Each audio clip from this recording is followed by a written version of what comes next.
Hello everyone, जैसा कि आप लोगों का आज डीएसएस का पेपर हो चुका होगा, तो अभी हम नेक्स्ट लेके आ चुके हैं क्वांटिटी सर्वे एंड वैल्यूएशन का।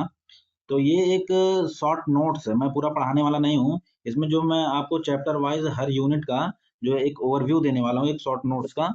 और इसका लिंक मैंने डिस्क्रिप्शन बॉक्स में दे रहा हूँ, वहाँ से आप लोग इस नोट्स को डाउनलोड कर लीजिए। तो ओवरव्यू ले लीजिए इसका, एक बार देखिए क्वांटिटी सर्वेइंग क्या होती है। क्वांटिटी सर्वेइंग क्या होती है, अब इसको बहुत ही इजी लैंग्वेज में यहाँ पे लिखा गया है। यहाँ पे पूरा देख लीजिए आप लोग, टोटल यहाँ पे बहुत ही इजी लैंग्वेज में लिखा गया है। उसी हिसाब से अगर मैं दिखाऊं आपको, देखिए क्वांटिटी सर्वे का मुख्य उद्देश्य क्या है। तो क्वांटिटी सर्वे का मुख्य उद्देश्य देखिए कितनी आसान भाषा में लिखा है कि कितना सीमेंट लगेगा, कितना सैंड लगेगा, कितना एग्रीगेट लगेगा, कितना ब्रिक लगेगा, कितना स्टील लगेगा, कितना लेबर लगेगा, कुल खर्च कितना आएगा, ये इसका उद्देश्य होता है। उसी हिसाब से देखिए बहुत ही शॉर्ट नोट बनाया गया, बहुत ही इंपॉर्टेंट नोट्स हैं, तो आप लोग देख लीजिए। इसी हिसाब से अगर चैप्टर 2 की बात करें, देखिए चैप्टर 2 जो है ये इसके में एस्टिमेट क्या होता है, ये देखिए एक मिनट, देखिए एस्टिमेट क्या होता है। इसको भी बहुत ही इजी लैंग्वेज में लिखा गया है, पूरा हर चीज को बहुत ही इजी लैंग्वेज में लिखा गया है। एस्टिमेट बनाने का उद्देश्य देख लीजिए एक बार की एस्टिमेट बनाने का उद्देश्य क्या होता है। देखिए प्रोजेक्ट की कुल लागत का पता लगता है, बजट तैयार करना होता है, मटेरियल रिक्वायरमेंट का पता लगता है, टेक्निकल अप्रूवल लेना, मतलब इसका उद्देश्य क्या है, वही सब है। जैसे टेंडर तैयार करना। इसी हिसाब से ये बहुत ही शॉर्ट नोट बनाया गया है आप लोगों के लिए, तो आप लोग इसको देख लीजिएगा।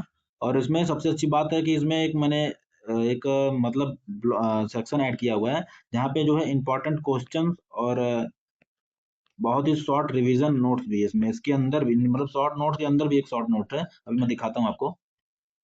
देखिए इसमें जैसे शॉर्ट क्वेश्चन भी दिया गया है, मतलब कि क्वेश्चन क्या क्या पूछे जा सकते हैं किस किस चैप्टर से।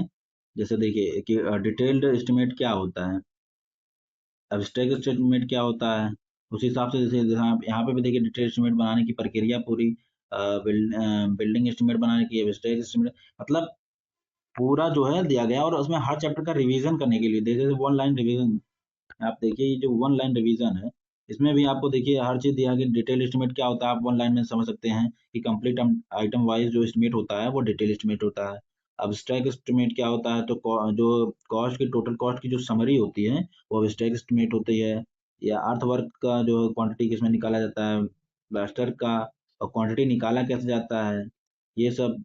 मतलब आपको हर चैप्टर के बाद जो है एक शॉर्ट मतलब आंसर क्वेश्चन मिलेगा, और जो है वन लाइन रिवीजन मिलेगा।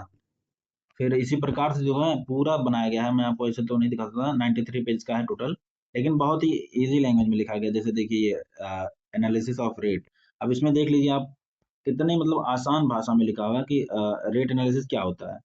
किसी भी किसी देखिए किसी भी कंस्ट्रक्शन आइटम की प्रति यूनिट कॉस्ट निकालने की प्रक्रिया को रेट एनालिसिस कहते हैं। अब ये कितनी इजी लैंग्वेज में लिखा गया है।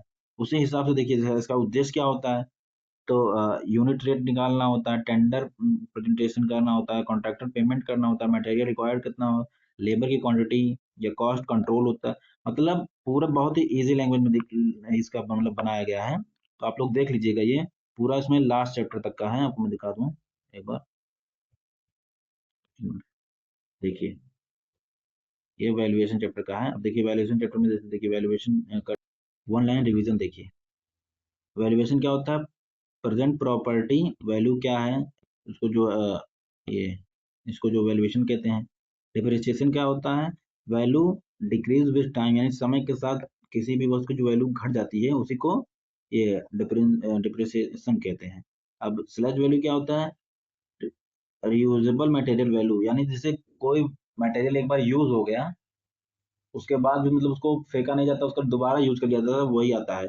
स्क्रैप वैल्यू क्या होता है, स्क्रैप वैल्यू वेस्ट वैल्यू, मतलब वो एक बार यूज करने के बाद दोबारा यूज नहीं किया जाता। उसी हिसाब से देखिए सिंकिंग फंड क्या होता है, फेयर रेंट क्या होता है, मतलब सब चीज को जो है एक बहुत ही अच्छे से सीक्वेंस में शेड्यूल किया गया है इसमें। तो आप लोग उसको डिस्क्रिप्शन में लिंक दिया गया है, वहां से डाउनलोड कर लीजिए और पढ़ लीजिए। मिलते हैं फिर किसी नए वीडियो में, तब तक के लिए धन्यवाद।